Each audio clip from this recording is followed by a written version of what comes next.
Hello everyone, Marek here and welcome to another video. In this video we're going to talk about a brand new feature in Adobe Premiere 26. It's not Premiere Pro anymore, it's Premiere now with the new AI tracking in here, where there's been improvements and it's supposed to be much faster, much better. So let's have a look at this. And now maybe we can start with this video of this man here. So I'm just going to make a new sequence of this video with this man walking across the frame in here, that is. So we're going to say maybe track his head, for example, and we could maybe blur it potentially a little bit, okay?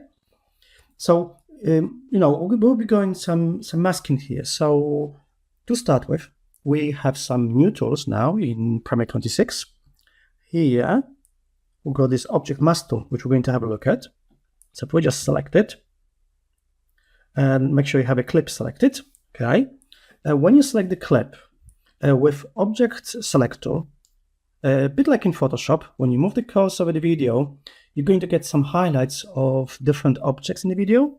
It's going to try to find different videos, different elements. So as you move the cursor like this, you get different objects highlighted in here, which is super cool. Okay, so let's say, for example, with this man here, we'll just click on him. Cool. And you get different highlights here as well for your mask overlay. So you can choose different colors. So you get this highlight here, and you can change the mask color. This is just a mask. So what you may get confused initially is, for example, we've got this mask now here in the Effect Controls panel. Got this object mask. And I guess we should track it first. And one of the new features in here is tracking in both directions. We haven't had this in Premiere before. We used to have just tracking forward and backward. At the moment, my playhead is at the beginning anyway. So I'm just going to do tracking forward. This shouldn't take too long, but depends on the clip, obviously. So I'm going to stop this and continue in a second.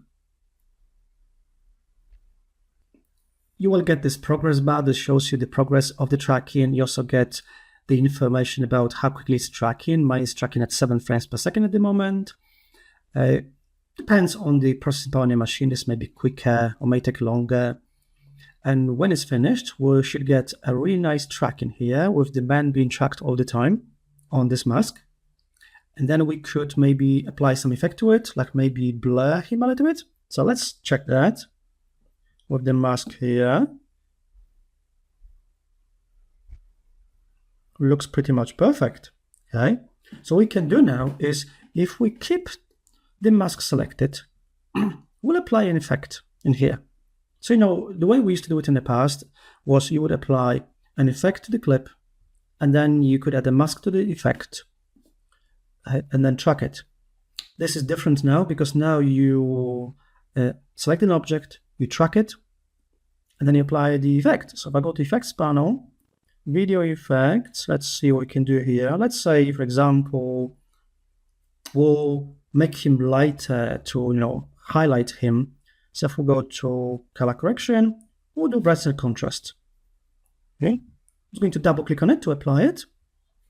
And because we had a mask selected, it applies the mask to the effect automatically in here. And in this case, I'm just going to increase the brightness. So about 19 for now, for example. And where you may be a bit confused is when you preview this.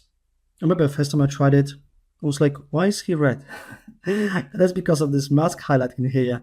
So if I set it to none, we'll see, say if I deselect this as well, you can see he's actually lighter than the background. So if I select it again and increase the brightness even more, you can see this is actually working. And we can also adjust the feather here to say soften the edges a little bit. Get something like this. It works really well with all kinds of objects. So for example, we had this bin in here. So how about we select the bin as well in here. In this case, we'll blur the bin. Let's track it first.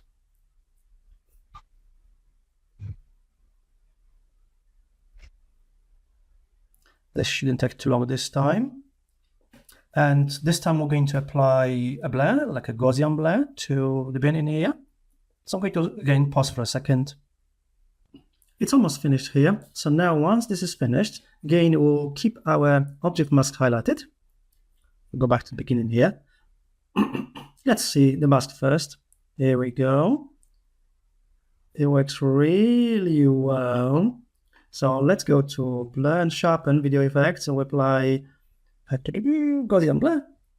Okay. So Gaussian blur with a mask. Maybe less blur. Say about 10, for example. And if we preview it, the bin is out of focus. The bin is blurry. So okay, an example we could use this. I got this video of this car here. So if I'm just going to make a new sequence from this video, because this has two parts, let me just turn the volume, sound down. We'll just do the first part, just a little bit. So maybe to here, just to make it quicker. Okay. Let's say I'll start in the middle, for example, or here. So we're going to, let's try, well, actually in this case, we're going to use one of these guys, say pen mask tool. Yeah, in this case, just zoom in closer here. We'll create a mask. Now, similar to the way we used to do it with the pen tool in the past. Okay. Now we're going to track it in both directions. Just zoom out a little bit. So in both directions this time. That's done a really good job. Really quick one. Let's see. Okay. And now we're going to apply a mosaic effect to pixelate the license plate. So it's on the stylize. Whoa. And let's again change the mask to none. So you can see this better.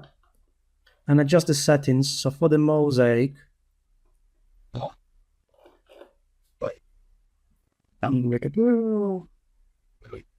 we'll just adjust it here. So shape square is fine.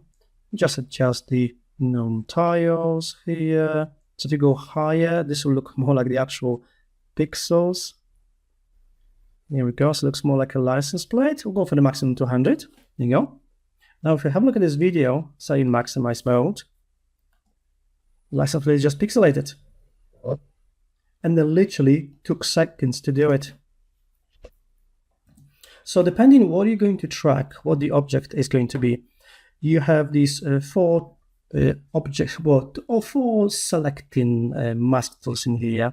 We can select the object, which is great, or you can create some elliptical, rectangular, or irregular selections here. So this is just a quick video on this new AI masking, especially focusing on the object mask tool, which uses this AI, Adobe Firefly, and how we can now quickly select the objects in the videos and mask them and blur them or pixelate them, whatever we want to do with them.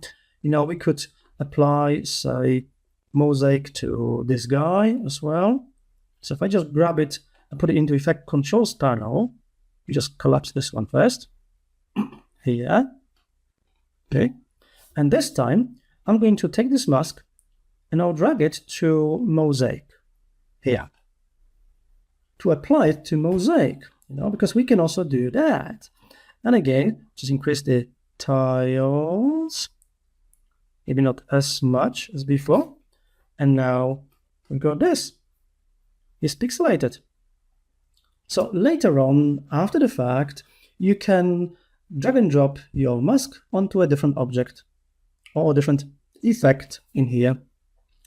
So that's the new AI masking and tracking masks in Premiere 2026. I hope you enjoyed it. Thank you for watching. I'm Marek Mularczyk, and see you again on another video. Thank you for watching. Bye bye for now.